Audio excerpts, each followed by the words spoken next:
கரூர்ல கழக கூட்டணியின் வெற்றியை அவர் எப்பவோ உறுதி செஞ்ச காரணத்தால் தான் கோவை மாவட்டத்தில் இருக்க சொல்லி பொறுப்பு கொடுத்திருக்கிற அவருக்கு.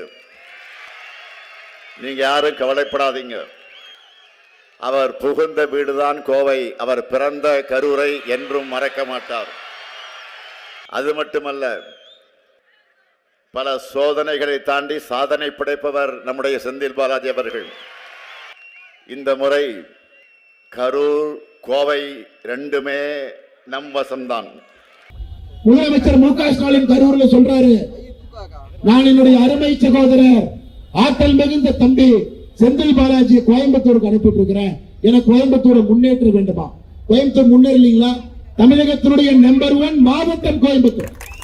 சென்னை மாவட்டத்தை விட சென்னை மாவட்டத்தை விட பொருளாதார அடிப்படையில தனி மனித வருமானம் அதிகமாக இருக்கக்கூடிய நம்பர் 1 மாவட்டம் கோயம்புத்தூர்.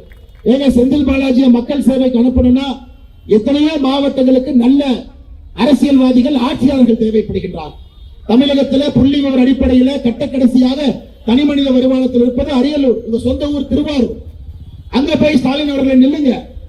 நல்லா இருக்கக்கூடிய ஊரை கெடுப்பதற்காக இங்கே அனுப்பி வைத்து விட்டு டைலாக் பேசலாம். ஐயா ஸ்டாலின் அவர்களை பொறுத்தவரை ஒண்ணுதான் பேசுவார். 2 பெட்டி கொடுத்தீங்கன்னா அன்பு தம்பி செந்தில் பாலாஜினா 2 பெட்டி வாங்கியிருக்கார். 5 பெட்டி கொடுத்தீங்கன்னா ஆற்றல் மிகுந்த தம்பி. 10 பெட்டி கொடுத்தீங்கன்னா என்னுடைய அருமை சகோதரர் ஆருயிர் நண்பர் பார்.